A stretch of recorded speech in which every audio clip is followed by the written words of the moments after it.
It's an unbelievable pleasure to have the chance to speak with you.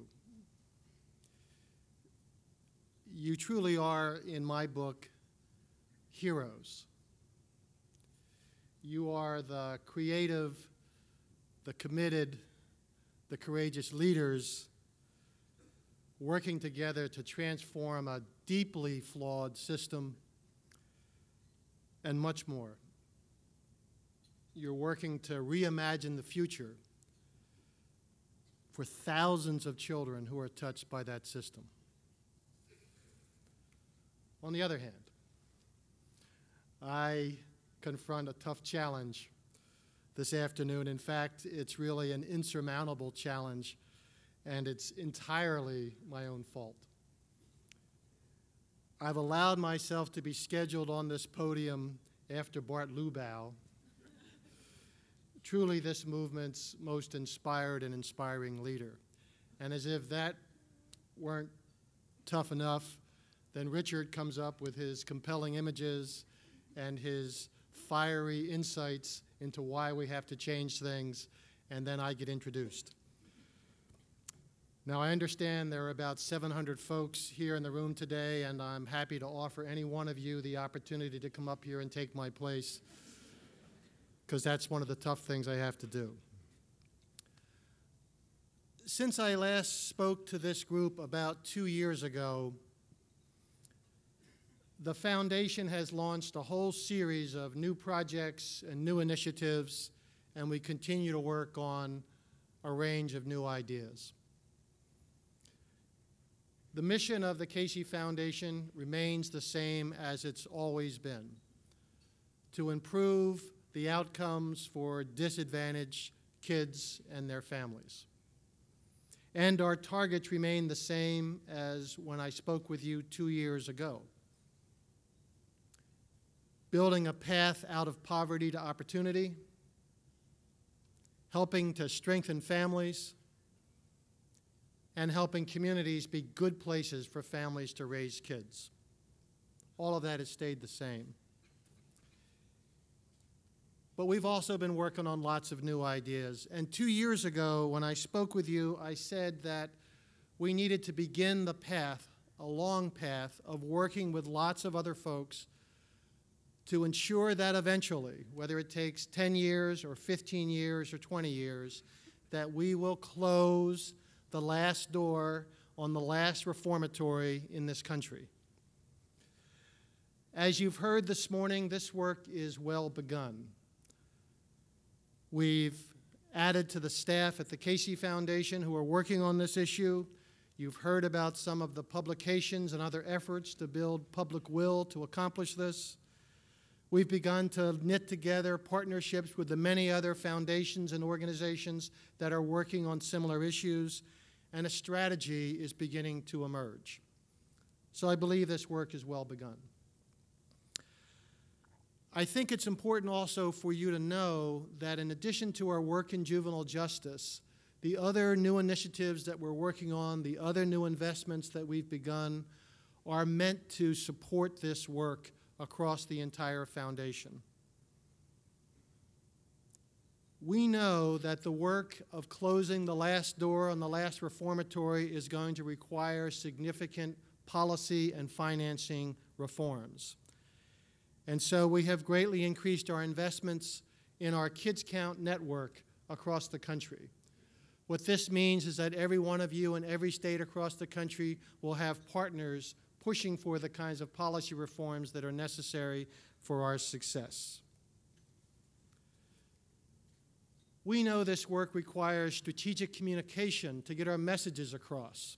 And so we've increased our investments in improving our ability to do things like use images, to use the kind of work that Dick Mendel has done to improve our capacity to speak clearly and compellingly.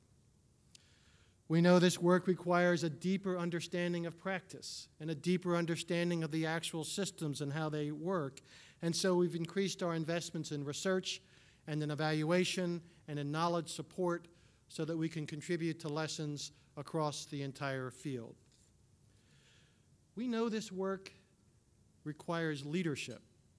So we've increased our investment in the development of new leaders and in new leadership strategies.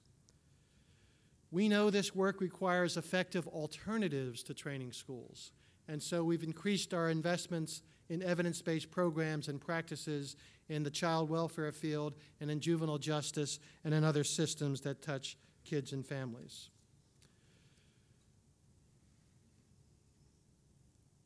We know this work requires hope and opportunities in the communities that send far too many children into these institutions.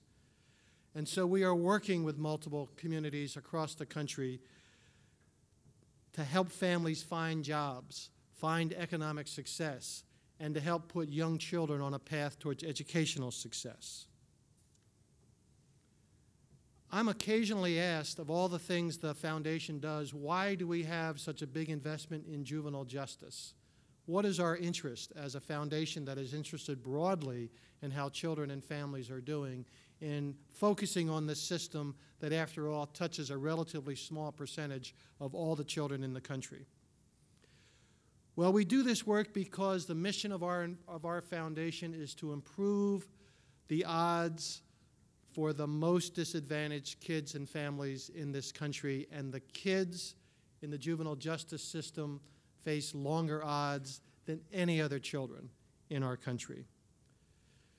We do this work because too often incarceration is an ill-conceived gut reaction,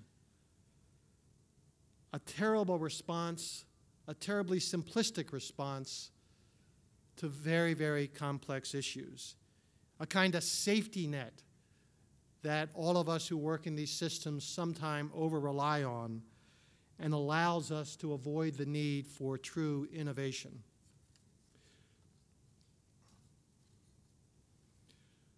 We do this work because incarceration and detention consume far too many of the resources that could be put to so much better use on behalf of struggling families and their children.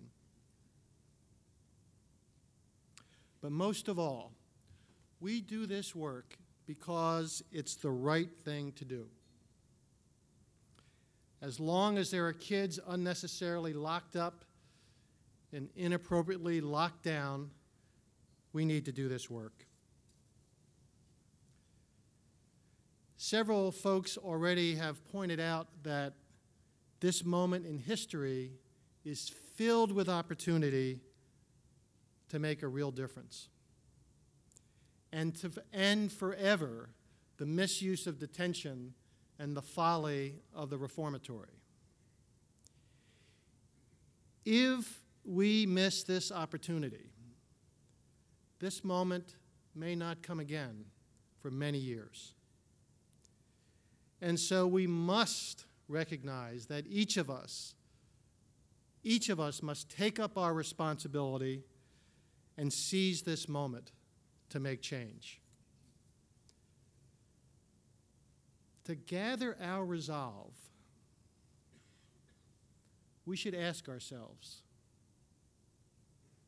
how many thousands more children will we allow to be swallowed by this engine of despair and futility? How long will it take us to admit that our current approach to adolescent misbehavior is bankrupt, that it robs us? It robs us of our humanity, even as it robs too many of our children of their hope.